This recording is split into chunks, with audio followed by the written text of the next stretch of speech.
बिस्मिल्लाहिर्रहमानिर्रहीम। मैं आपका भाई मोहम्मद एहसन वर्क एडवोकेट आपकी खिदमत में हाज़िर हूँ। आज की इस वीडियो के अंदर हम फाइनेंस एक्ट 2022 के ज़रिए इनकम टैक्स ऑर्डिनेंस 2001 में जो तब्दीलियाँ आई हैं उनके ऊपर हम गुफ्तगू करेंगे। इस तब्दीलियों के हवाले से या किसी भी टैक्स क्वेश्चन के हवाले से आप मेरे मोबाइल नंबर 0300 428 1343 पे वॉइस नोट के ज़रिए मुझसे रब्ता कर सकते हैं। मैं कोशिश करूँगा कि आपको असिस्ट भी करूँ इंशाअल्लाह। सबसे पहले हम आगाज़ करेंगे हम सेक्शन 2 जो डेफिनेशंस को डील करता है इनकम टैक्स ऑर्डिनेंस में उसमें होने वाली तब्दीलियों से, और फिर बिलतरतीब हम आगे चलेंगे इंशाअल्लाह।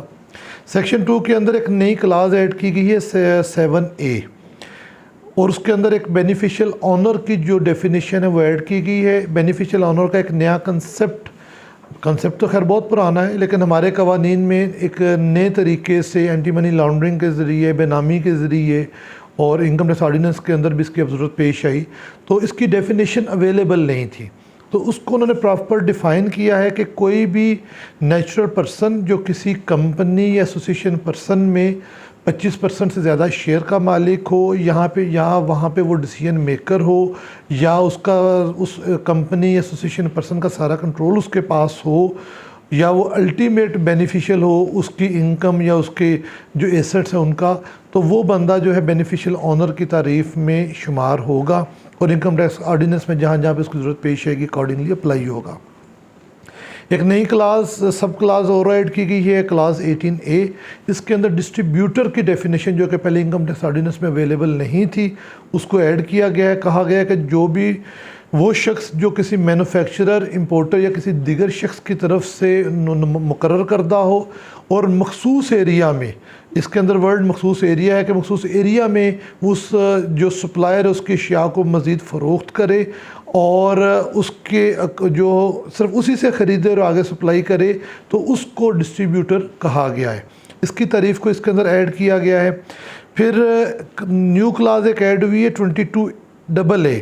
इसके अंदर फेयर मार्केट वैल्यू, इसकी तारीफ़ बयान की गई है जो कि पहले सेक्शन 68 में तो मौजूद थी लेकिन डेफिनेशन क्लास में मौजूद नहीं थी। अब चूँकि सेक्शन 7E एक नया इंसर्ट हुआ है, या अदरवाइज़ भी ऑर्डिनेंस में मुख्तलिफ जगह पे जब वर्ड इस्तेमाल होता है तो उसके लिए उन्होंने अब डेफिनेशन क्लास में भी इसको ऐड किया है और कहा है कि फेयर मार्केट वैल्यू मीन्स कि जो सेक्शन 68 में बयान हुई। अब मीन्स का वर्ड जहाँ पे आ जाए तो जहन में रखिएगा कि अब इसका मफहूम सिर्फ वही लिया जाएगा जो सेक्शन 68 में बयान हुआ, उसके अलावा फेयर मार्केट वैल्यू हम अकॉर्डिंगली डिटरमिन नहीं कर सकते। हम उस तारीफ़ पे अब जाएंगे जो सेक्शन 68 इनकम टैक्स ऑर्डिनेंस में बयान की गई है। फिर क्लास जो 30AD और 30AE है, इसके अंदर इंफॉर्मेशन टेक्नोलॉजी और IT एनेबल्ड सर्विसेज के जो तारीफ़ थी, इसमें वर्ड इंक्लूड के बाद बट नॉट लिमिटेड टू शामिल कर दिए गए कि अब इसकी तारीफ़ को जर्नल भी कर दिया गया कि जो तारीफ़ में वर्ड शामिल थे ऑलरेडी उसके अलावा भी कहा गया बट नॉट लिमिटेड टू, इससे हट के भी अगर कोई सर्विसेज इनमें फॉल करेंगी तो वो इस तारीफ़ का हिस्सा बनेंगे और अकॉर्डिंगली टैक्स उन पर अप्लाई होगा। फिर न्यू क्लास ऐड हुई है 62B। इसमें जो स्वैप एजेंट्स हैं उनको अकॉर्डिंगली वो उसकी तारीफ़ बयान की गई है कि कहा गया कि ये वो विद होल्डिंग एजेंट होंगे जिनको बोर्ड पाबंद करेगा कि वो सिर्फ जो स्वैप सिस्टम जो नया इस ऑर्डिनेंस इस तरामीम में शामिल हुआ है उसके तहत वो विद होल्डिंग करेंगे, अदर दैन वो विद होल्डिंग नहीं कर पाएंगे। इसकी पेनल्टीज़ में चीज़ें भी जो आगे जाके हम देखेंगे इंशाल्लाह। फिर न्यू एक सेक्शन ऐड हुआ है, न्यू क्लास ऐड हुई है 66A। इसमें टैक्स इनवाइस जो कि पहले इसकी डेफिनेशन नहीं थी, तो कहा गया कि टैक्स इनवाइस वो होगी जो prescribed under the income tax rules 2002 होगी। फिर जो सेक्शन 2 के बाद एक new independent section 4C add हुआ है। 4C सेक्शन जो है वो super tax on high earning persons, पहले भी आपको पता है सुपर टैक्स सेक्शन 4B में लगा हुआ है। सेक्शन 4B के अकॉर्डिंग अगर आप देखें तो जब हम उसके जो जाते हैं ना हम फर्स्ट शेड्यूल के अंदर कि उसके टैक्स एप्लीकेबिलिटी के ऊपर, तो वहाँ पे पहले उसका टैक्स रेट था सेक्शन 4B का टैक्स ईयर 2022 एंड ऑनवर्ड। तो वहाँ पे तब्दीली करके उन्होंने उसको महदूद कर दिया है सुपर टैक्स के रेट को, वो अब सिर्फ टैक्स ईयर 2022 तक रह गया है और ऑनवर्ड के वर्ड वहाँ से निकाल दिए हैं। तो ये उसका मुतबादल वो सेक्शन 4C नया इंडिपेंडेंट लेके आए हैं। इसके अंदर उन्होंने कहा है कि जो बैंकिंग कंपनीज जो हैं वो 2023 से और बाकी तमाम अफराद जिनकी 150 मिलियन से ज़ायद इनकम है वो 2022 से, उनके ऊपर ये सेक्शन 4C जो है ये अप्लाई होगा। कुछ इसके अंदर कैटेगरीज़ हैं जिनके टैक्स रेट डिफरेंट हैं, वो मैं अलहदा से बयान करता हूँ, लेकिन जो जनरल टैक्स रेट हैं वो ये हैं कि अगर आपकी इनकम 150 मिलियन से कम है तो आपने 0% टैक्स देना है, 150 मिलियन से ज़्यादा और 200 मिलियन से कम है तो आपने 1% टैक्स देना है, 200 मिलियन से ज़्यादा 250 से कम है तो 2% टैक्स देना है, 250 से ज़्यादा और 300 से कम है तो आपने 3% टैक्स देना है, और अगर अबव 300 मिलियन है तो आपने 4% टैक्स देना है। लेकिन कुछ सेक्टर्स हैं जिनके अंदर स्पेशली आपके हैं जी airlines, automobiles, beverages, cement, chemical, cigarette and tobacco, fertilisers, iron and steel, LNG terminal, oil marketing, oil refining, petroleum and gas exploration and production, pharmaceuticals, sugar and textiles. The rate of tax shall be 10% where the income exceeds rupees 300 million. अगर उनकी income 300 million से above हो जाएगी इन sectors की तो बाकी लोगों के लिए 4% रेट है, लेकिन इन सेक्टर्स का रेट 10% हो जाएगा। और इसके अलावा भी कहा गया जी provided further that in case of banking companies for tax year 2023 the rate of tax shall be 10% where the income exceed rupees 300 million. तो बैंकिंग कंपनीज को भी 2023 से जाके इसके अंदर 10% रेट देना पड़ेगा, क्योंकि यहाँ पे फिलवक्त बैंकिंग कंपनीज के ऊपर 2023 के लिए ये एप्लीकेबल नहीं है। तो ये 4C जो सेक्शन है ये तमाम टैक्स पेयर्स के लिए है जिनकी इनकम इस लिमिट को एक्सीड करेगी और अकॉर्डिंगली वो 2022 से ऑनवर्ड टैक्स देंगे मास वे बैंकिंग कंपनीज के, जो कि 2023 में जाके ये टैक्स पे करना शुरू करेंगे। सेक्शन 6 जो डील करता है tax on payments to non resident, उसके अंदर जो सर्विसेज की तारीफ थी उसमें fee for money transfer, card network services, payment gateway services, inter bank financial telecommunication services, इनको भी ऐड कर दिया गया और अकॉर्डिंगली अब इनके ऊपर भी सेक्शन 6 के तहत जो है वो हमारा टैक्स जो है वो ऐड होगा। अब जो बहुत इंपॉर्टेंट सेक्शन हमारे फिनांस एक्ट 2022 के ज़रिए इनकम टैक्स में शामिल हुआ है वो सेक्शन 7E है, जो इस time topic of the town है कि जनाब जो आपकी प्रॉपर्टीज़ हैं जो मखसूस लिमिट से ज़्यादा हैं उनके ऊपर गवर्नमेंट ने कहा कि हम एक डीम्ड इनकम, एक जो आपने इनकम अर्न की या नहीं की लेकिन हम डीम्ड इनकम जो आप उसको वेल्थ टैक्स का मुतबादल समझ लें तो हम उसके ऊपर वो चार्ज करेंगे और उसके ऊपर आपको टैक्स देना पड़ेगा। एक अहम चीज़ कि ये सेक्शन 2022 से एप्लीकेबल है, इस रिटर्न में भी आपने इसको जहन में रखना है अपने क्लाइंट्स के हवाले से। ये बड़ी इंपॉर्टेंट बात है क्योंकि बाकी सारी चीज़ें 2023 से एप्लीकेबल हैं, लेकिन सेक्शन 4C भी 2022 से एप्लीकेबल है मास वे बैंकिंग कंपनीज, और section 7E tax on deemed income ये भी 2022 से एप्लीकेबल है। उन्होंने कहा कि जनाब जो आपके पास इमूवेबल प्रॉपर्टीज़ हैं उनकी जो हमारे पास डिटेल अवेलेबल है, जो आप हमें डिटेल मुहैया करेंगे, कुछ इस्तस्नाएँ जो हम अलहदा से डिस्कस करते हैं, लेकिन उन्होंने कहा कि जी अगर आप उनको उनकी आमदन को हमें बयान नहीं कर रहे, हमें नहीं दे रहे, तो हम समझेंगे कि फेयर मार्केट वैल्यू जो सेक्शन 68 में बयान की गई हैं और जो कम अज़ कम मिनिमम FBR रेट्स हैं किसी भी जगह के, तो हम समझेंगे कि इतनी जो उस जगह की वैल्यू है और उसका जो 20% है उसका जो 5% है वो हम समझेंगे कि वहाँ की रेंटल वैल्यू है।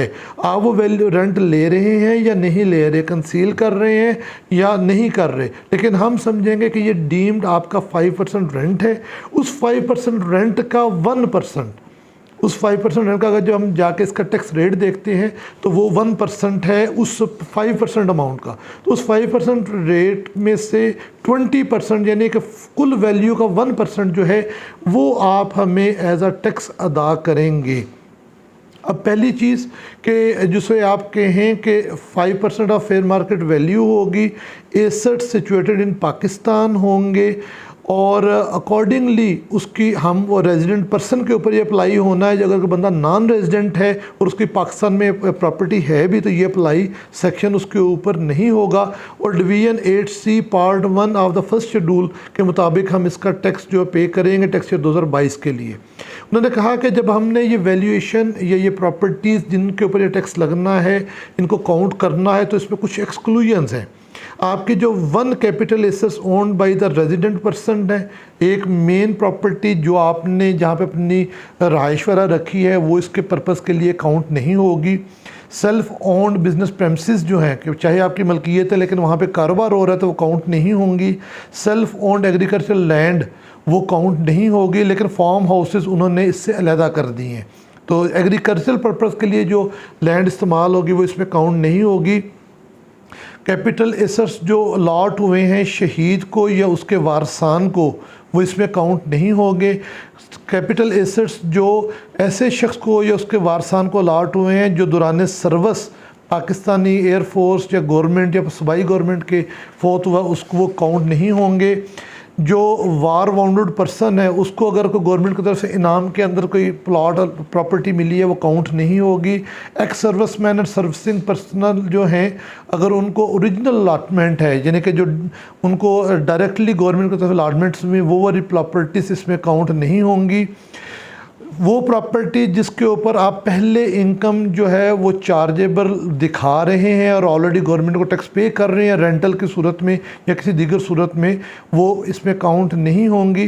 पहला साल जब आपने किसी प्रॉपर्टी को लिया और आपने उस पर 236K अदा कर दिया जो कि 2% हो गया हुआ है तो और उसके वो प्रॉपर्टी भी पहले साल में इसमें काउंट नहीं होगी। उसके बाद जो है जो आपकी ऐसी प्रॉपर्टीज़ जिनको टोटल लगाने के ऊपर भी अगर वो 2.5 करोड़ रुपये से ज़्यादा नहीं होती, क्योंकि ये एप्लीकेबल होगा अगर आपकी ये प्रॉपर्टीज़ जो पहले प्रॉपर्टीज़ बयान की हैं उनको एक्सक्लूड करते हुए जो बाकी मानदा प्रॉपर्टीज़ हैं अगर उनका टोटल 2.5 करोड़ से बढ़ेगा तो ये सेक्शन एप्लीकेबल होगा। अगर 2.5 करोड़ से कम प्रॉपर्टीज़ रह जाएंगी तो ये सेक्शन फिर भी एप्लीकेबल नहीं होगा। फिर जो सूबाई हुकूमत या लोकल गवर्नमेंट के पास प्रॉपर्टीज़ हैं उनके ऊपर भी ये एप्लीकेबल नहीं है। जो लोकल अथॉरिटी या डेवलपमेंट अथॉरिटी हैं या बिल्डर एंड डेवलपर हैं, लेकिन इसके ऊपर शर्त आयद की कि जो DNFBP के तहत रजिस्टर्ड हो और उनके ऊपर भी ये कंडीशन अप्लाई नहीं होगी। फेडरल गवर्नमेंट को इख्तियार दिया गया है कि वो किसी भी यानी कि जो इसके अंदर क्लॉज है एक्सक्लूजन की उसको ऐड या डिलीट कर सकती है। अब कैपिटल एसेट्स की तारीफ़ भी की गई है कि इसी सेक्शन के अंदर, और तारीफ़ है मीन्स के वर्ड के साथ। मीन्स का मफहूम यह है कि इसकी तारीफ़ सिर्फ वही गिनी जाएगी जो इस सेक्शन में बयान की गई है, इसके अलावा इस तारीफ़ के अलावा इसकी कोई तारीफ़ नहीं होगी।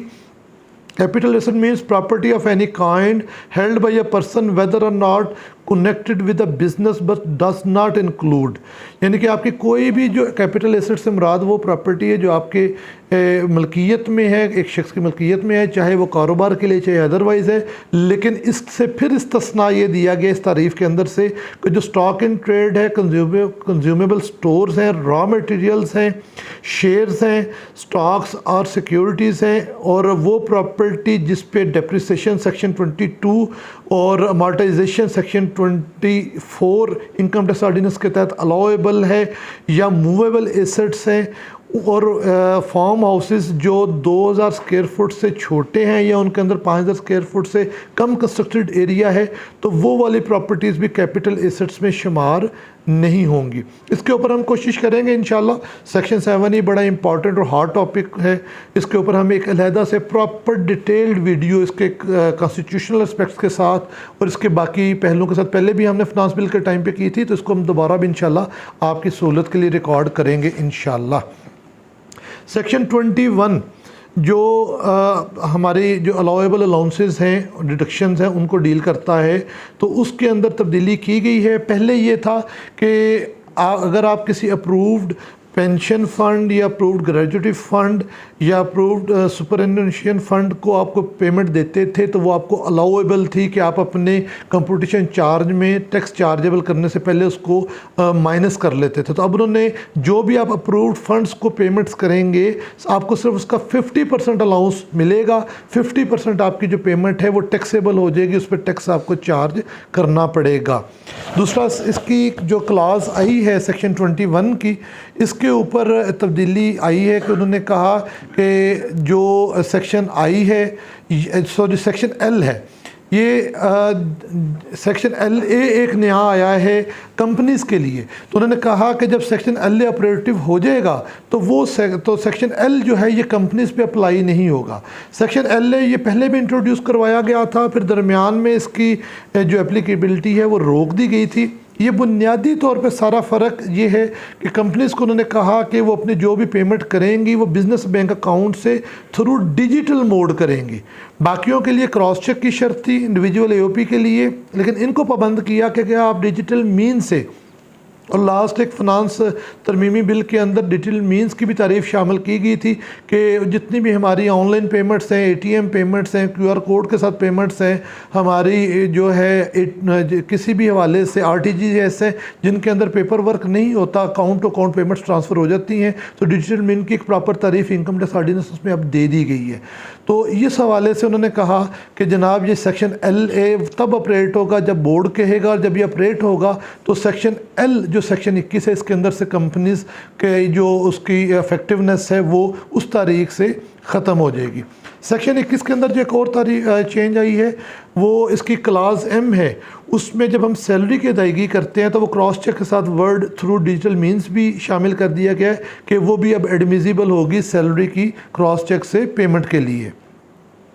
उसके बाद जो क्लास क्यू है उसके बाद एक नई सब क्लास आर जो है वो ऐड की गई है कि अगर कोई शख्स जो लायबल टू था कि वो अपने बिज़नेस को बोर्ड के सिस्टम के साथ इंटीग्रेट करता और अगर उसे इंटीग्रेट नहीं किया तो उसके एक्सपेंडिचर भी जो है वो सेल्स जो बोर्ड के सिस्टम से उसकी वो होनी थी सेल्स, उस रेशो से उसके जो अलाउंसेस हैं वो भी जो है डिसअलाउ कर दिए जाएंगे, उसको इफेक्ट नहीं मिलेगा। लेकिन आगे एक प्रोवाइजो में कहा गया कि ये जो डिसअलाउंस है ये उसके टोटल एक्सपेंसेस के टोटल डिडक्शंस के 8% से ज़्यादा ये नहीं होंगी। सेक्शन 22 के अंदर थोड़ी तब्दीली आई है कि पहले जो डेप्रिशिएटेबल एसेट्स थे उनका पहले साल में 50% तक जो है वो एज अलाउंस उसको इफ़ेक्ट ले सकते थे, अब उसको उन्होंने 100% कर दिया है। सेक्शन 23 जो इनिशियल अलाउंस को डील करता है इसके अंदर जो है उन्होंने जो है थोड़ी तब्दीली लाए हैं और उन्होंने कहा कि जी इस फर्स्ट इनिशियल अलाउंस के अंदर जो इमूवेबल प्रॉपर्टी और structural improvement to the immovable property है वो भी अब अलाउएबल हो गई है कि उसके ऊपर आप इनिशियल अलाउंस ले सकते हैं। सेक्शन 37 जो कैपिटल गेंस को डील करता है इसके अंदर बड़ी कुछ चंद नुमायाँ तब्दीलियाँ आई हैं। एक तो ये है कि इसके अंदर जो सबसेक्शन 1A है, 1A कैपिटल, तो इसको उन्होंने सब्स्टिट्यूट किया है और इसके ज़रिए उन्होंने इसकी जो मुद्दत और टैक्स रेट्स हैं वो तब्दील किए हैं। वो आगे हम जब टैक्स रेट्स भी देखेंगे वहाँ पे भी जाके देखेंगे, और इसके अंदर से कुछ सब सेक्शन जिनका जिक्र था वो निकाल दिया गया है। तो वो ये है कि जो डिस्पोजल ऑफ इमूवेबल प्रॉपर्टी है वो sub section 1A of section 37 के तहत डील होगी, और division 8 part 1 of the first schedule वो आगे हम रेट्स जाके देखते हैं तो उसके तहत इसके टैक्स रेट्स अदा होंगे। लेकिन इसके साथ साथ जो इसके अंदर बड़ी नुमायाँ जो चंद तब्दीलियाँ आई हैं कि इसका जो सबसेक्शन 3 था जो 1 से 4 साल की मुद्दत को डील करता था, वो ऐसे डील करता था कि अगर आपकी होल्डिंग लिमिट 1 साल है तो आपके ऊपर 100% गेन पे टैक्स लगता था, 2 साल हो जाती थी तो 75% गेन पे टैक्स लगता था, 3 साल हो जाती थी तो 50, 4 में 25 और 5वें साल में एग्जेम्प्ट। तो वो वाला जो गेन की अमाउंट को रिडक्शन वाला सारा इफ़ेक्ट था उसको इन्होंने ख़त्म कर दिया है। सबसेक्शन जो 3A है और 4A है ये भी उन्होंने ख़त्म किए, और इसके साथ जो है वो बड़ी एक जो है अकॉर्डिंगली बड़ा एक मेजर चेंज ये आई है कि पहले हमें जो गिफ्ट वरासत मिलती थी तो हम जब भी उसको सेल करते थे गिफ्ट, वरासत, एओपी डिज़ॉल्व पे होने वाले मिलने वाले एसेट और कंपनी के लिक्विडेट होने पे मिलने वाले एसेट। तो जब भी हमने सेल करते थे तो टाइम ऑफ उसकी जब हमें वो मिले हुए थे तो हम उसकी फेयर मार्केट वैल्यू को, कैपिटल गेन को डिटरमिन करने के लिए सेल से fair market value of purchase, time of transfer property हमारे जब नाम होती थी उसको माइनस कर लेते थे। तो अब उसको उन्होंने ख़त्म कर दिया, उस इफ़ेक्ट को ख़त्म कर दिया। अब जो चीज़ हमें गिफ्ट में, विरासत में, कंपनी लिक्विडेट होने पे, एओपी के डिज़ॉल्व होने पे हमें मिलेगी और जब भी हम उसको सेल करेंगे तो उसके 100% गेन पे हमें टैक्स देना पड़ेगा। बाकी टैक्स लाज उस पर अप्लाई होंगे, टैक्स रेट्स उस पर अप्लाई होंगे, मुद्दत उस पर अप्लाई होगी, लेकिन उसकी फेयर मार्केट वैल्यू जो एज अ कंपोनेंट बी हम माइनस कर लेते थे अपनी सेल कंपोनेंट ए के अंदर से, वो अब हमें इफ़ेक्ट ख़त्म कर दिया गया है। और ये बहरहाल एक स्पेशली हार्डशिप एक इनहेरिटेंस प्रॉपर्टी के लिए है कि उन लोगों के लिए जब 100% उसकी सेल को एज अ गेन बना के ट्रीट किया जाएगा तो ये बहरहाल बहुत बड़ी हार्डशिप है। तो इसको, लेकिन कानून इस तरह ही है, हमें उसको देखना है। सेक्शन 44 उसके अंदर जो है एग्जेम्पशन अंडर इंटरनेशनल एग्रीमेंट्स, इसके अंदर तब्दीली की गई है, दायरा कार बढ़ा दिया गया है। पहले ये सिर्फ पाकिस्तान का जो सिटीज़न नहीं होता था वो इसके तहत आता था, अब कोई भी शख्स, इनके पाकिस्तानी सिटीज़न भी इसके तहत गवर्नमेंट को अप्लाई करके एग्जेम्पशन ले सकते हैं। हुकूमत को भी इस सेक्शन के तहत इख्तियार दे दिया गया कि वो किसी भी फ़र्द की आमदन को जो इंटरनेशनल एग्रीमेंट इन चीज़ों में आती है उसको वो एग्जेम्प्ट कर सकती है। जो सेक्शन 59C है इसको 2 मार्च 2022 से ओमिट कर दिया गया। ये 4-5 सेक्शन ओमिट हुए हैं। आपको याद होगा कि एक सिख जो मैन्युफैक्चरिंग यूनिट से उनकी बहाली के लिए और नई इंडस्ट्री को लगाने के लिए 4-5 माह कबल जो, बल्कि ये 2 मार्च 2022 को एक ऑर्डिनेंस आया था जिसके अंदर उन्होंने कहा था कि जनाब अकॉर्डिंगली आप ये टर्म एंड कंडीशन होगी, नई इंडस्ट्री लगाएं या पुरानी सिक इंडस्ट्री को बहाल करें तो आपको ये टैक्स क्रेडिट और टैक्स एग्जेम्पशन मिलेंगी। तो वो सारे सेक्शन ऑलमोस्ट, आगे भी हम देखेंगे 3-4 सेक्शंस वो ख़त्म कर दिए गए हैं। तो 59C सेक्शन भी उसी से रिलेटेड है। उसके बाद सेक्शन जो है 60C deduction allowance for profit on debt का जो टैक्स क्रेडिट था इसको ख़त्म कर दिया गया है। Section 62 tax credit for investment जो है इंश्योरेंस, इसको भी ख़त्म कर दिया गया। इन्वेस्टमेंट इन शेयर्स इसको भी ख़त्म कर दिया गया। Section 62A tax credit for investment in health insurance, इसको भी ख़त्म कर दिया गया। और ये सब्सिक्वेंटली सेक्शन 149 हम पढ़ेंगे तो वहाँ पे भी जो सैलरी के अगेंस्ट इनके टैक्स क्रेडिट्स हैं वहाँ पे भी ख़त्म कर दिए गए हैं। सेक्शन 65F के अंदर तब्दीली की गई है और इसकी जो सबसेक्शन 1 की क्लॉज सी ओमिट कर दी गई। ये डील करती थी IT एक्सपोर्ट सर्विसेज के हवाले से, इनको टैक्स क्रेडिट देती थी, तो इसको यहाँ से ख़त्म कर दिया गया है। जब हम सेक्शन 54A पढ़ेंगे तो हम देखेंगे कि वहाँ पे इसका इफ़ेक्ट ज़रा डिफरेंट तरीके से मिनिमम से टैक्स रेट के साथ दिया गया है, लेकिन इसको tax credit IT export services को ख़त्म कर दिया गया है। जो 65H है ये भी वो इंडस्ट्री की बहाली वाले मुतल्लक था, ये भी 2 मार्च 2022 से मिट तस्वर होगा। सेक्शन 82 जो रेजिडेंट इंडिविजुअल है इसकी तारीफ़ को बयान करता है। अब उन्होंने कहा है कि कोई शख्स जो किसी दूसरे मुल्क का रेजिडेंट नहीं होगा या किसी दूसरे मुल्क में 182 दिन नहीं रहेगा तो वो पाकिस्तान का रेजिडेंट तस्वर होगा टैक्स पर्पसेस के लिए। और सेक्शन जो 92 है principle of taxation of association of person, इसमें एक बहुत इंपॉर्टेंट एक्सप्लेनेशन ऐड हुई है। एक बहुत बड़ा कन्फ्लिक्ट था इस टाइम FBR का और टैक्स पेयर्स का कि अगर किसी एसोसिएशन ऑफ पर्सन की इनकम टैक्स ऑर्डिनेंस के तहत एग्जेम्प्ट है, जैसे ये IT एक्सपोर्ट्स वालों के आप समझ लें तो पिछले सालों में इनकी इनकम एग्जेम्प्ट थी, तो जब वो income as a share AOP individual आदमी की रिटर्न में आएगी तो क्या वहाँ पे भी वो एग्जेम्प्ट तस्वर होगी या उस पर आके उसको टैक्स देना पड़ेगा। तो एक्सप्लेनेशन के ज़रिए उन्होंने वजाहत कर दी है कि ये इंडिविजुअल के हैंड्स में आके भी, इन्वेस्टर के हैंड में आके भी ये एग्जेम्प्ट ही रहेगी। और चूँकि ये एक्सप्लेनेशन से ऐड किया गया है तो एक्सप्लेनेशन हमेशा रिट्रोस्पेक्टिव होती है, पिछले सालों पे भी लगेगी। तो अकॉर्डिंगली एक प्रॉपर एक जो कानूनी गैप था उसको ख़त्म किया गया, एक वजाहत करके इसको दुरुस्त कर दिया गया। फिर एक सेक्शन नया 99A special provision relating to payment of tax through electricity connections, ये एक नया ऐड किया गया है। ये retailers other than tier 1 retailers और जो सर्विस प्रोवाइडर्स हैं इनके लिए ये सेक्शन ऐड किया गया है। पहले भी ये फाइनेंस तरमीमी बिल में आया था तो अब इसको प्रॉपर एक्ट का पार्ट बनाया गया है। तो इसके अंदर कहा गया है कि जो इसके शेड्यूल में वो दिए गए हैं टैक्सेस, उसके मुताबिक टैक्स जो है इन रिटायर टू रिटेलर्स से और सर्विस प्रोवाइडर्स से वो किया जाएगा कलेक्ट। जो टायर टू रिटेलर्स हैं उनके लिए ये रकम जो है ये फ़ाइनल टैक्स होगी। बोर्ड इनके रिकॉर्ड, रिटर्न और बाकी चीज़ों के लिए अलहदा से सूल ज़वाबत मुतय्यन कर सकता है।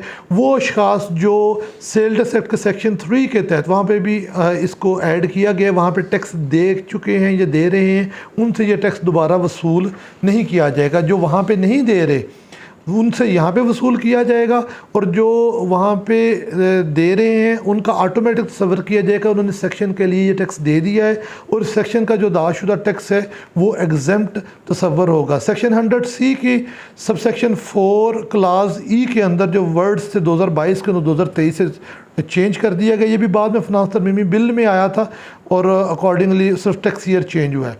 सेक्शन जो 100F है ये भी उसी मैन्युफैक्चरिंग यूनिट्स के मतलब था, 2 मार्च 2022 से इसको ओमिट कर दिया गया है। सेक्शन 109 है रिकरेक्टराइजेशन ऑफ इनकम एंड डिडक्शंस। इसमें जो परमानेंट एस्टेब्लिशमेंट्स हैं जो पाकिस्तान में काम कर रही हैं उनके हवाले से उन्हें कहा गया कि वो अगर वो उनकी जो है for tax year 2018 and onward treat a place of business in Pakistan as a permanent establishment if the said place fulfils the condition as specified in subsection G of clause 41 of section 2। तो जो P हैं बड़ी हमारी multinational companies हैं ये उनके मुतल्लिक है। Section 111 इसके अंदर दो बड़ी नुमायाँ तब्दीलियाँ हैं जो हमें देखनी चाहिए। सबसे पहले तो इसके अंदर सब सेक्शन 4A वो ऐड किया गया है। 4A पहले भी खैर जो फिनांस तरमीमी बिल्स उनके ज़रिए आया, लेकिन अब बाकायदा एक्ट के ज़रिए इसका हिस्सा बना दिया गया है कि जो मनी एक्सचेंज कंपनीज़ हैं, remittance through money services bureaus, exchange companies और money transfer operators shall be deemed to constitute foreign exchange remittance from outside Pakistan through normal banking channels as provided under this subsection। यहाँ पे एक बड़ा important word use हुआ है, deem to constitute, क्योंकि सवाल ये उठा था कि जो इन मनी ट्रांसफ़र ब्यूरोज़ के ज़रिए पेमेंट पाकिस्तान में आ रही है तो क्या ये भी इनकैशमेंट सर्टिफिकेट देंगे, क्या ये भी बाकी जो सबसेक्शन 4 की कंडीशन पूरी करेंगे। तो उसका जवाब ये वर्ड डीम टू कॉन्स्टिट्यूट के अंदर है कि ये चूँकि लॉ ने डीमिंग प्रोविजन के ज़रिए इसको ऐड किया है तो ये बाकी कोई शर्त पूरी करें या ना करें सेक्शन 4 की, तो ये अलहदा से इनकी ये सेक्शन 111 के लिए इनका सबूत काफ़ी है, सिर्फ मनी ब्यूरो की रसीद, बाकी हम कुछ दें या ना दें तो डीमिंग प्रोविजन के ज़रिए इसको ओवरराइड कर दिया गया है बाकी सब सेक्शन 4 के ऊपर या बाकी सेक्शन पे, और इसकी रसीद इसके पर्पज़ के लिए वो काफ़ी है। इसके बाद आपको बैंक स्टेटमेंट देने की, इनकैशमेंट सर्टिफिकेट देने की या किसी और चीज़ देने की ना लॉ ने रिक्वायरमेंट की है और ना ज़रूरत है। सेक्शन 111 के अंदर एक नई क्लास 4A वो ऐड की गई है, और 4A ये ज़हन में रखिएगा कि पिछले साल सेक्शन 154A में ये क्लॉज ऐड की गई थी, लेकिन चूँकि यहाँ वहाँ पे ये रेलिवेंट कंसेप्ट नहीं था तो इसको चेंज करके अभी उन्होंने सेक्शन 4A सेक्शन 111 के अंदर लेके आए हैं कि अगर आपने कोई ऐसी एक्सप्लेनेशन दे रहे हैं अपने सोर्स की इन्वेस्टमेंट की जो आपने ऐसी इनकम या ऐसी ट्रांजेक्शन से अर्न की है जो FTR फाइनल टैक्स रजीम में फॉल करती है, तो उन्होंने कहा कि आप सिर्फ उसका FTR इनकम का उतना बेनिफिट ले सकते हैं जो इम्प्यूटेबल इनकम जो उस टैक्स को रिवर्स करके बन सकती थी, आप सिर्फ उसका उतना टैक्स इफ़ेक्ट ले सकते हैं। अगर आपका क्लेम है कि नहीं जी मुझे इससे ज़्यादा इनकम हुई है तो फिर पहले तो ये देखा जाएगा कि वाकई आपके जो नेचर ऑफ बिज़नेस है इसमें इससे ज़्यादा वो प्रॉफिट पॉसिबल है, और दूसरा आपको अपना मुकम्मल रिकॉर्ड और आपको चार्टर्ड अकाउंटेंट से सर्टिफाइड अपने अकाउंट्स भी पेश करने पड़ेंगे, तो तब उसका फ़ैसला होगा कि आपकी बात दुरुस्त है या नहीं है। उसके बाद सेक्शन 111 के अंदर पहले ये फिनांस तरमीमी बिल में आ चुका है, अब एक्ट का हिस्सा बनाया गया है कि एक एक्सप्लेनेशन ऐड की गई है कि सेक्शन 111 के सेपरेट नोटिस की ज़रूरत नहीं है, क्योंकि पहले कोर्ट्स ने हेल्ड किया था कि आप सेक्शन 111 का पहले सेपरेट नोटिस दें, उसका जवाब लें, फिर 122(9) दें। तो उन्होंने कहा कि जनाब ये सेपरेट नोटिस देने की ज़रूरत नहीं है, लेकिन ये जहन में रखिएगा कि सेम टाइम नोटिस आना भी ज़रूरी है। सेपरेट नोटिस को विड्रा किया गया है थ्रू एक्सप्लेनेशन, लेकिन नोटिस आए ही ना 111 का 122(9) के से पहले, तो यह 122(9) के साथ, तो इसको विड्रा नहीं किया गया। सेक्शन 113 जो मिनिमम इनकम टैक्स को डील करता है, इसके अंदर जहाँ जहाँ वर्ड 4B सुपर टैक्स था वहाँ पे 4C साथ ऐड किया गया है। और दूसरा, पहले जो आपका excess income tax minimum income tax अदा होता था वो उन्होंने पहले 5 साल तक कैरी फॉरवर्ड कर सकते थे, उसको अब लिमिटाइज करके उन्होंने 3 साल की मुद्दत मुतय्यन की है। फिनांस बिल में एक तरमीम आई थी कि शायद इसके कैरी फॉरवर्ड को ही ख़त्म कर दे, लेकिन एक्ट के अंदर उन्होंने 3 साल की मुद्दत दे दी है कि आप 3 साल के अंदर इसको कैरी फॉरवर्ड कर सकते हैं। यहाँ सेक्शन ऐड हुआ है जी, section 114B powers to enforce filing of returns. Board को इख्तियार दिया गया है कि वो ब्रॉडनिंग ऑफ टैक्स बेस के लिए वो अशखास जिनको वो 114 का नोटिस दे चुका है, प्रॉपर अपॉर्चुनिटी दे चुका है, और वो लोग इसकी कंप्लाइंस नहीं करते, तो वो उनके मोबाइल, गैस और बिजली के कनेक्शन डिसकनेक्ट करवा सकता है through income tax STGO। Income tax STGO का भी जो कानून है वो इस दफ़ा कंसेप्ट इस दफ़ा नया आ रहा है। सेल टैक्स में तो STGO आते हैं, इनकम टैक्स में पहले कभी STGO का इस तरह तस्वर नहीं रहा, तो इस फाइनेंस एक्ट के ज़रिए इनकम टैक्स STGO का तस्वर भी 3-4 जगह पे आया है। तो वो उनके जो मोबाइल, गैस और बिजली के कनेक्शन से डिस्कनेक्ट करवा सकता है, और जब वो अपनी रिक्वायरमेंट या लॉ की रिक्वायरमेंट पूरी कर देंगे तो उनके वो बिल्स चीज़ें बहाल कर दी जाएंगी। सेक्शन 121 बड़ी इंपॉर्टेंट चेंज है कि जो हमारी थी बेस्ट जजमेंट, उसकी मुद्दत को बढ़ा के 5 से 6 साल कर दिया गया है। ये बहुत बड़ा एक कंट्राडिक्शन थी सेक्शन 122 और 121 के अंदर। 122 में 6 साल की मुद्दत थी, 121 में 5 साल की मुद्दत थी। डिपार्टमेंट आखिरी साल में आके 121 में असेसमेंट करता था 6ठे साल में, और टाइम बार्ड पे आराम से वो ख़त्म हो जाती थी, तो उसको मुद्दत बढ़ा के 6 साल कर दी गई। लेकिन ये भी देखना पड़ेगा कि 6 साल की मुद्दत टैक्स ईयर 2023 से ऑनवर्ड लगेगी या ये रिट्रोस्पेक्टिव लगेगी। जब 122 की मुद्दत को 6 साल किया गया था टैक्स ईयर 2009 के अंदर, अगर आप भाइयों को याद हो तो उसके ऊपर प्रॉपर जजमेंट्स आ चुकी हैं। उन्होंने कहा था कि जी 2009 और पिछले सालों की मुद्दत 6 साल नहीं होगी, 2010 एंड ऑनवर्ड जो साल है वो जब अपने टाइम मुद्दत पूरी करेंगे तो उनकी मुद्दत 6 साल होगी। तो ये बहरहाल एक कंट्रोडिक्शन रहेगी, लेकिन बहरहाल मुद्दत को बढ़ा के 5 से 6 साल उन्होंने कर दिया है। पिछले साल सेक्शन 122 के अंदर एक अमेंडमेंट आई थी कि जब आपने 122 जारी कर दिया तो आपने उसको 120 दिन के अंदर वो फैसला करना है। उसके टाइम लिमिट बढ़ाकर उन्होंने 180 दिन कर दिया कि उन्होंने फैसला करना है। सेक्शन 134A इसको सब्स्टिट्यूट किया गया है ADR अल्टरनेट डिस्प्यूट रेजोल्यूशन। इसका कंसेप्ट अब वो थोड़ा सा ये लाए हैं, पहले भी ये मौजूद था लेकिन अब थोड़ा सा प्रोसीजर लॉ चेंज किया है। वो कहते हैं कि अगर आपके टैक्स डिस्प्यूट 10 करोड़ से ज़्यादा है, या आप अपनी पेनल्टी या डिफ़ॉल्ट से चार्ज को वेव करवाना चाहते हैं, या कोई दीगर ऐसा काम करना चाहते हैं जो आपके जो कह लें कि टैक्स तनाज़े को ख़त्म कर सकता है, तो आप बोर्ड को उसकी जो एप्लीकेशन देंगे। बोर्ड चीफ कमिश्नर और मेंबर्स का एक तरीक़ाकार दिया गया है जिनके तहत बोर्ड उनको अपॉइंट करेगा। आप अपनी जो अपील है वो मुतलका फोरम से विड्रा करेंगे और ये कमेटी जो है उसके ऊपर फ़ैसला करेगी। और अगर ये कमेटी का फ़ैसला आप कबूल नहीं करते या ये कमेटी फ़ैसला ही नहीं करती, तो फिर आपकी अपील ऐसे ही तस्वर होगी कि जैसे आपने कभी विड्रा की नहीं और वहीं से दोबारा कंटिन्यू हो जाएगी। कमेटी के सामने जब तक आपका मैटर पेंडिंग पड़ा रहेगा तो आपकी रिकवरी ऑटोमेटिक स्टे रहेगी, लेकिन आपको अपना इस ऑप्शन को लेने से पहले मिनिमम टैक्स अदायगी की एक प्रपोज़ल बना के बोर्ड को पेश करनी पड़ेगी कि जी मैं ये टैक्स अदा करने को तैयार हूँ, और उससे आप डाइवर्ट किसी सूरत नहीं कर सकते। सेक्शन 148 इंपोर्ट, इसमें फिनांस बिल के अंदर एक तरमीम प्रपोज हुई थी कि शायद कमर्शियल इंपोर्टर्स का जो टैक्स है वो मिनिमम से फ़ाइनल कर दिया जाए, लेकिन ये ऐसा कुछ अप्रूव नहीं हुआ। इसलिए जो कमर्शियल इंपोर्टर्स हैं उनका टैक्स मिनिमम ही है। और जो इंडस्ट्रियल अंडरटेकिंग्स हैं उनकी हद तक उन्होंने कन्फ्यूजन एक दौर किया है कि जो उनका 1% या 2% tax rate with held collect होगा 148 सेक्शन में इंपोर्ट स्टेज पे, तो उनके लिए मिनिमम नहीं है, लेकिन कमर्शियल इंपोर्टर्स का टैक्स मिनिमम ही है। कमर्शियल इंपोर्टर्स पे हम जब आगे जाके इसका शेड्यूल देखेंगे तो कुछ जगह पे उन्होंने 2% के बजाय 3.5% इनकम टैक्स भी उनका बढ़ा दिया है। इंडस्ट्रियल अंडरटेकिंग के लिए 2% ही है, लेकिन इनका 3.5 कर दिया है। लेकिन कुछ जो मैन्युफैक्चरर्स हैं जैसे एडिबल ऑयल है, पैकिंग मटेरियल है, पेपर बोर्ड है और प्लास्टिक्स हैं, इनके मैन्युफैक्चरर्स के लिए उन्होंने कहा है कि इनकी जो इंपोर्ट्स हैं, इनकी इंपोर्ट्स का जो टैक्स है वो मिनिमम रहेगा। इसके अलावा जो दीगर इंडस्ट्रियल अंडरटेकिंग्स हैं उनका वो टैक्स मिनिमम नहीं होगा। सेक्शन 149 सैलरी के लिए जो सेक्शन टैक्स क्रेडिट थे 62, 63 एंड 64, तो इसमें से 62 और 64 का जो है जो टैक्स क्रेडिट है ये ओमिट कर दिया गया है। ये हम पहले पढ़ रहे हैं कि ये कौन कौन से थे और क्या थे।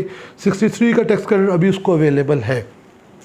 Section 152 payment to non resident, इसके अंदर every exchange company licensed by the State Bank of Pakistan shall deduct tax at the time of making payment of service charges और कमीशन और fee by whatever name called to the global money transfer operators, international money transfer operators.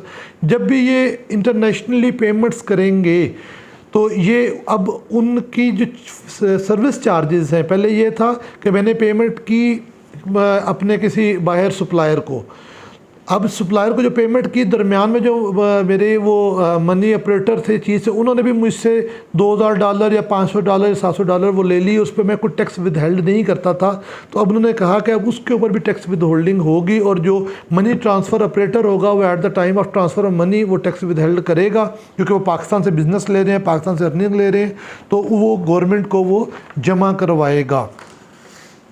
इसलिए इसी के साथ जो है section 31A यानी कि सेक्शन में 154 जो एक्सपोर्ट को डील करता था, इसमें पहले था कि इंडेंटिंग कमीशन पे टैक्स कटौती से मतलब क्लॉज थी सब सेक्शन 2 इसका, वो यहाँ से ओमिट कर दिया गया है, क्योंकि इसको सेक्शन 152 में जो सर्विस कमीशन सारी हैं, फीसिस हैं, उनको वहाँ पे प्रॉपर मज़ीद एलेबोरेट करके ऐड कर दिया गया है। तो इंडेंटिंग कमीशन को बल्कि उन्होंने 154 एक्सपोर्ट ऑफ सर्विसेज में, चूँकि ये सर्विसेज नेचर की थी तो वहाँ पे ले गए हैं, और 154 सेक्शन जो एक्सपोर्ट ऑफ गुड्स को डील करता है वहाँ से कमीशन इंडेंटिंग कमीशन का वर्ड ख़त्म किया गया।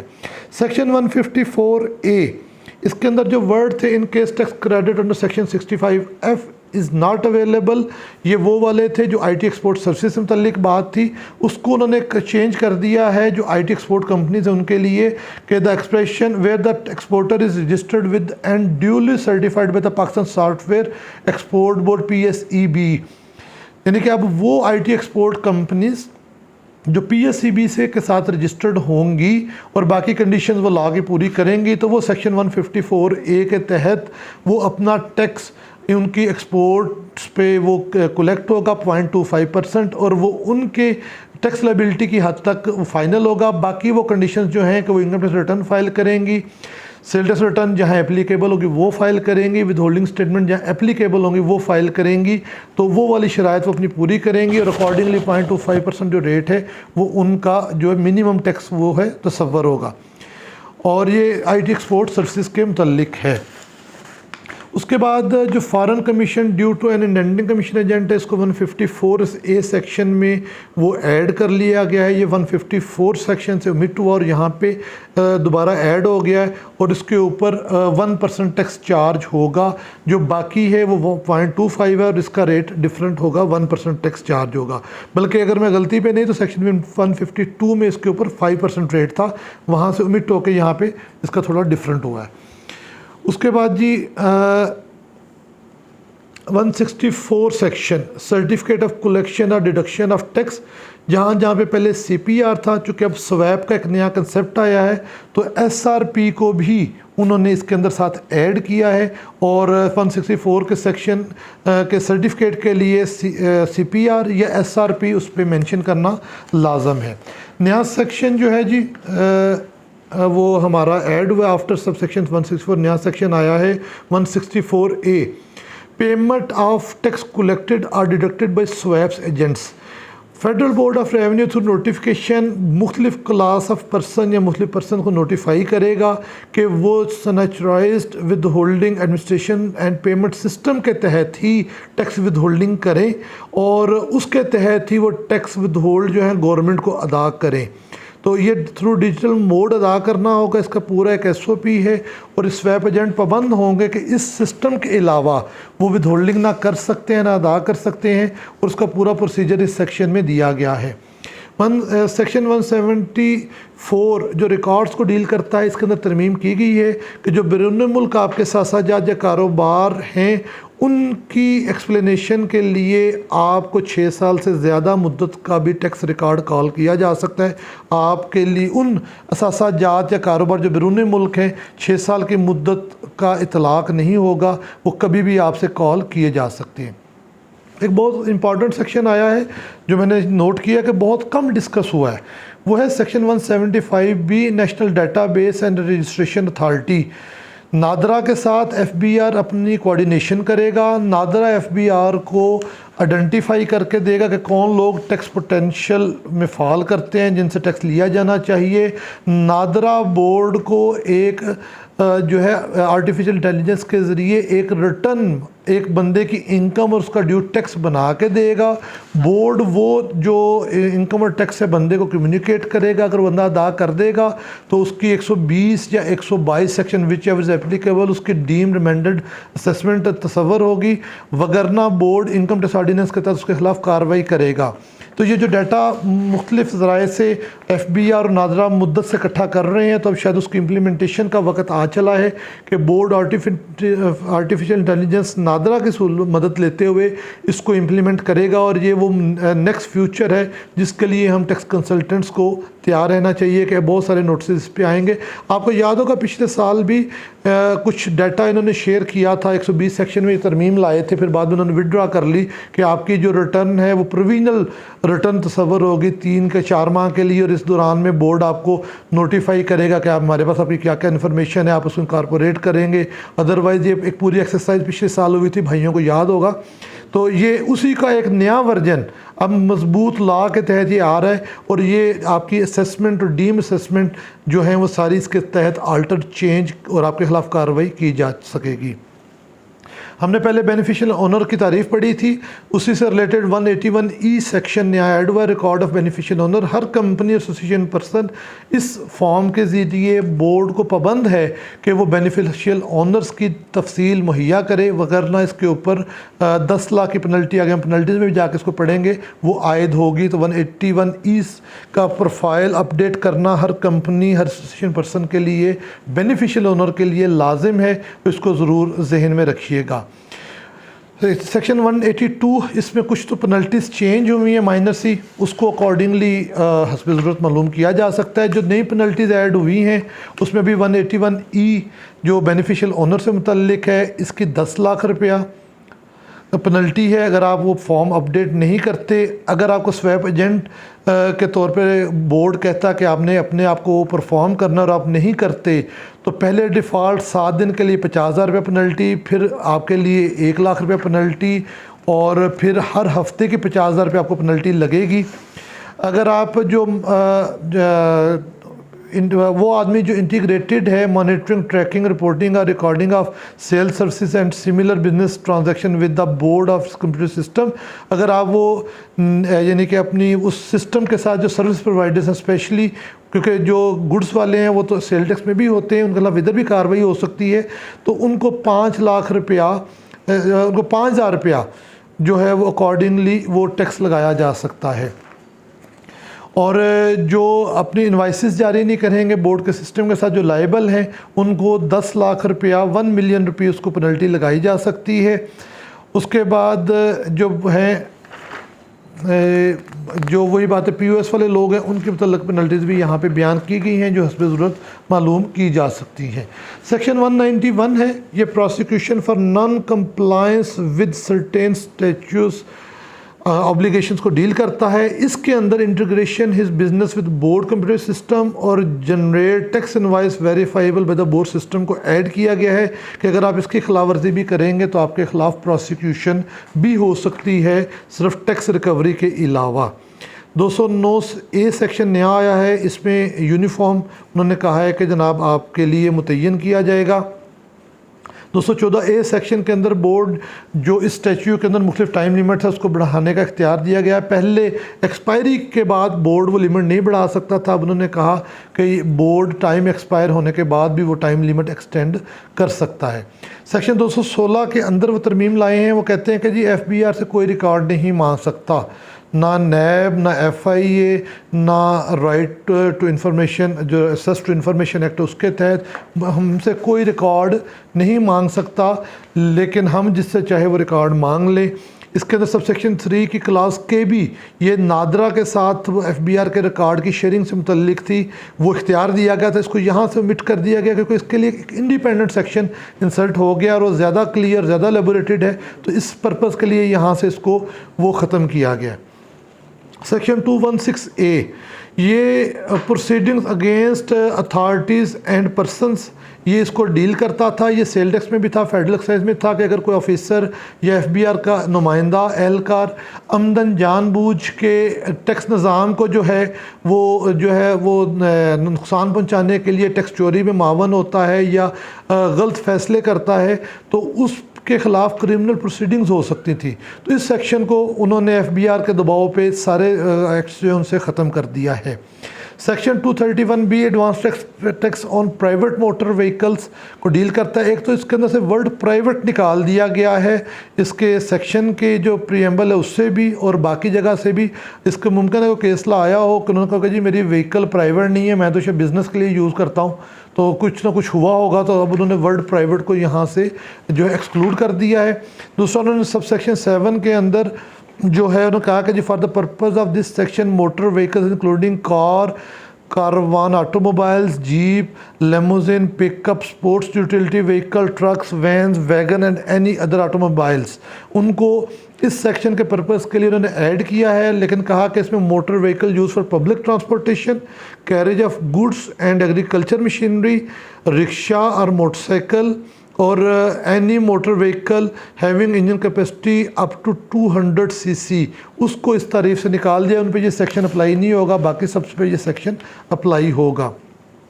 सेक्शन 235 के अंदर उन्होंने रिटेलर सर्विस प्रोवाइडर्स के लिए जो पीछे हम वो देख चुके हैं कि नया टैक्स इम्पोज हुआ है, उसको सेक्शन 235 के अंदर उन्होंने जो बिजली की जो तकसीम कुनंदगान कंपनीज़ हैं उनको ये सेक्शन ऐड किया है कि जब वो अपना बिल जारी करेंगी तो रिटेलर और सर्विस प्रोवाइडर से सच रेट के मुताबिक जो उन्होंने प्रेस्क्राइब किए हैं वो टैक्स रेट के मुताबिक उनसे वो टैक्स कलेक्शन मज़ीद भी करेंगी। सेक्शन 236C जो सेल ऑफ प्रॉपर्टी से डील करता है, इसके अंदर ये है कि उन्होंने पहले ये 4 साल के बाद अगर आप प्रॉपर्टी सेल करते तो ये अप्लाई नहीं होता था, तो अब ये 4 साल के बाद भी अप्लाई होगा। इसका रेट चेंज नहीं हुआ, फाइलर के लिए 1% और नॉन फाइलर के लिए 2% है। 236 के जो प्रॉपर्टी परचेज़ का सेक्शन है उसके अंदर फाइलर के लिए 2% और नॉन फाइलर के लिए 5% रेट कर दिया गया। सेक्शन 236I जो एजुकेशनल एक्सपेंसेस के ऊपर विद होल्डिंग से मुतल्लिक था, इसको ख़त्म कर दिया गया। और सेक्शन 236Q जो रेंट पेमेंट विद मशीनरी था, इसको भी ओमिट कर दिया गया। नया सब सेक्शन ऐड हुआ है 236Y advance tax on person remitting amounts abroad through credit और डेबिट और प्रीपेड कार्ड्स। तो ये अकॉर्डिंग टू जो एप्लीकेबल रेट्स हैं, ये अब जब पेमेंट्स जाएंगे तो इसके ऊपर भी टैक्स रेट कलेक्ट और गवर्नमेंट को पे किया जाएगा, और इस सेक्शन का जो टैक्स है वो एडजस्टेबल होगा। सेक्शन 237A ये इलेक्ट्रॉनिक रिकॉर्ड को जो है ये डील करता है। इसके अंदर न्यू सबसेक्शन ऐड किया गया है। In case of an integrated enterprises no sale shall be made और services shall be rendered as the case may be without generating physical invoices as prescribed. Electronic record में अब ये भी शामिल कर दिया गया है। नया सेक्शन ऐड हुआ है G 237B prize scheme to promote tax culture. तो गवर्नमेंट जैसे सेल टैक्स के अंदर उन्होंने दिया, तो इसके अंदर भी वो टैक्स कल्चर को प्रमोट करने के लिए प्राइस स्कीम्स जो हैं वो अपनी अकॉर्डिंगली वो दे सकती है, उसका सारा लॉ रूल्स दिए गए हैं। अब हम आ जाते हैं फर्स्ट शेड्यूल पे। फर्स्ट शेड्यूल आपको पता है कि वो जो हमारे टैक्सेस एप्लीकेबल हैं उनके मुतालिक वो डील करता है। तो जहाँ जहाँ कुछ तब्दीली आई उसको हम बयान कर देते हैं, तफसील हस्ब ज़रूरत आप मालूम कर सकते हैं, उसको देख सकते हैं। कारोबारी अफराद के लिए जो टैक्स की लिमिट थी वो 4 लाख से बढ़ा के 6 लाख तक कर दी गई, जिस पर टैक्स नहीं लगेगा। आगे भी उसके टैक्स स्लैब्स चेंज कर दी गई हैं जो हस्ब ज़रूरत मालूम किए जा सकते हैं।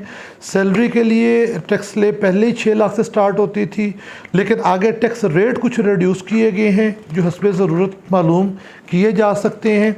सुपर टैक्स के लिए जो पहले था कि जी ये टैक्स ईयर 2021 एंड ऑनवर्ड भी एप्लीकेबल रहेगा, वहाँ पे टैक्स ईयर 2021 एंड 2022 के वर्ड दे दिए गए हैं। इसका मतलब है कि 2023 एंड ऑनवर्ड से सुपर टैक्स वो जो है इन्फ्रास्ट्रक्चर हो जाएगा, उसका कोई इफेक्ट नहीं रहेगा। मुमकिन उसको अगले साल जाकर विड्रॉ कर लें, चूँकि 4C सेक्शन में नया टैक्स उन्होंने आयद कर दिया है।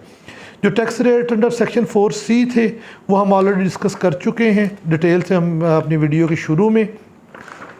उसके बाद ये कैपिटल गेन और डिस्पोजल ऑफ सिक्योरिटीज़, इसके टैक्स रेट चेंज हुए हैं जो आप हस्ब ज़रूरत चेक और मालूम कर सकते हैं। सेक्शन 37 जो हमारा कैपिटल गेन को डील करता है मूवेबल प्रॉपर्टी को स्पेशली, इसके अंदर अब उन्होंने जो सालों की मुद्दत है वो 7 साल कर दी है। ओपन प्लाट्स के ऊपर 7 साल के लिए है रेट्स मौजूद हैं, रिड्यूस होते जाते हैं हर साल, लेकिन रेट 7 साल के लिए हैं। कंस्ट्रक्टेड प्रॉपर्टीज़ के लिए 4 साल के लिए हैं, और अगर कोई फ्लैट्स हैं तो वो 2 साल के लिए उनके ऊपर रेट एप्लीकेबल होगा।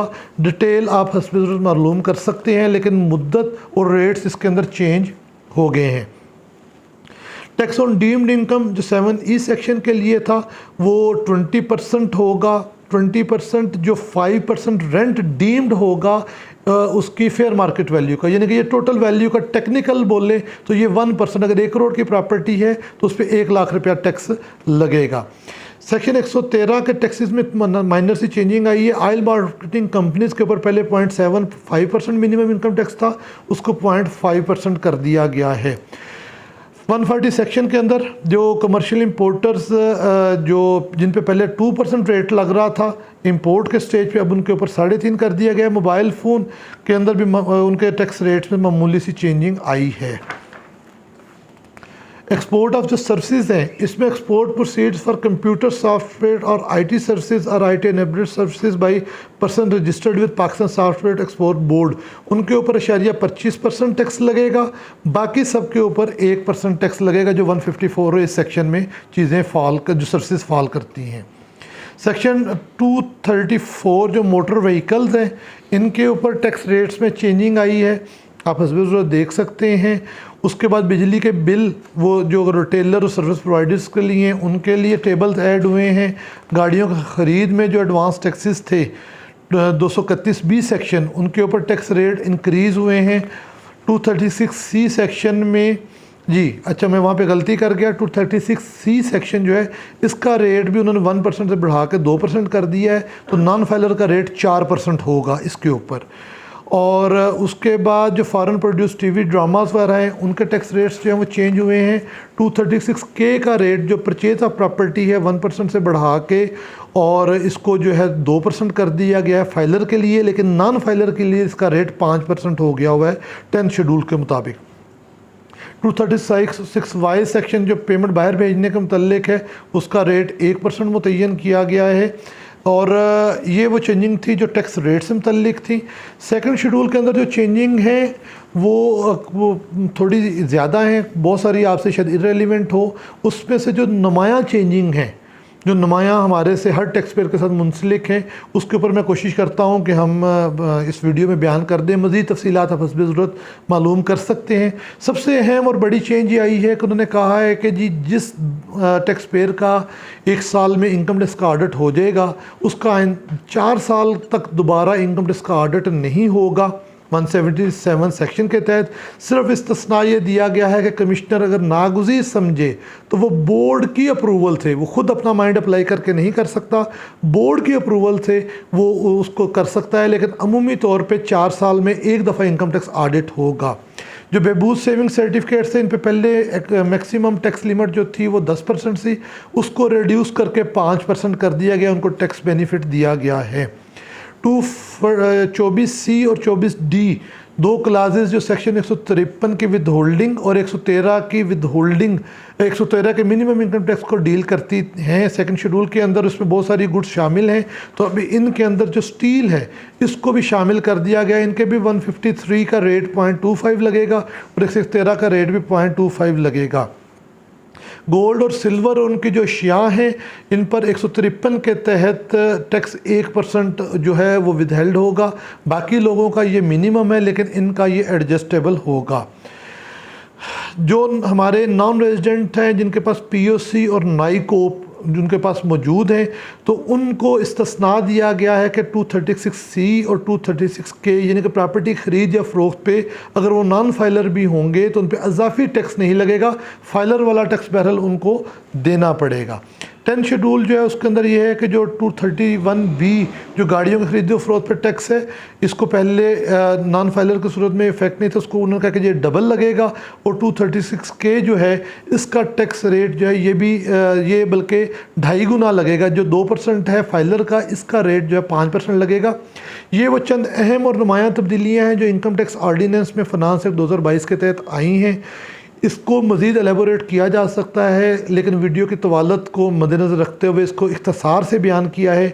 आपका इसके मतलब कोई सवाल हो तो मुझसे मोहम्मद एहसन विर्क एडवोकेट से मेरे फ़ोन नंबर 0300 428 1343 के ऊपर व्हाट्सएप वॉइस नोट के ज़रिए मुझसे डिस्कस कर सकते हैं।